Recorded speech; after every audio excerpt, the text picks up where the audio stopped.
Okay, the previous generation had a simple algorithm for arranged marriages, which is once the guy and the girl attain a marriageable age, which is 18 and 12 in those days, the parents will start finding a suitable match for them. And by suitable match, I mean same religion, same caste, sometimes same family also, strictly no same gender. And apart from all this, the horoscope should strictly match.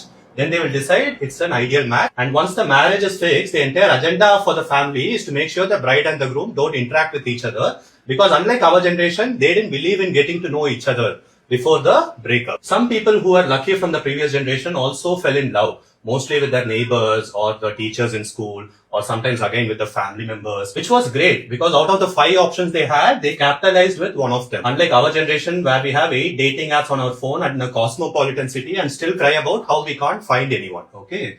But once they fall in love, most often the parents were rejecting it. That's when the previous generation had a great strategy called eloping, which is not only the best way to marry the love of your life, but also to escape this drama called the Indian families. Coming to current generation, we start finding love from very early teenage years itself, as if it is a competition, and end up dating one bad person after another. So much so that it becomes a quadratic loop between you, your current lover, the traumas from your past relationship, and your therapist. And this cycle keeps going on and on until one point you feel exhausted and decide to marry whoever the current lover is at that point. And if they are also in the same state of desperation, they will also agree and you'll propose the love marriage to your parents. And if they also agree, great. The rest of your life, all you have to do is fake happily ever after on social media. But if the family doesn't agree, then that's a problem because we are smart. Unlike our previous generation, we don't believe in eloping because we believe in inheritance. So what we will do is give more time for the family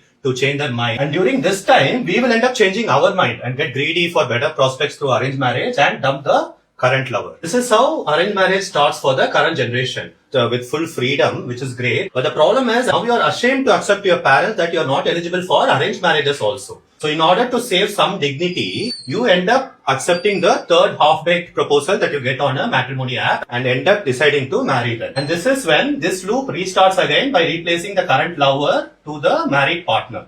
And you also add another point later on, which is your kid. And thereby transferring generational trauma. As usual, I don't have any solutions or advice, but at least now you don't have to feel special and surprised about your toxic relationships.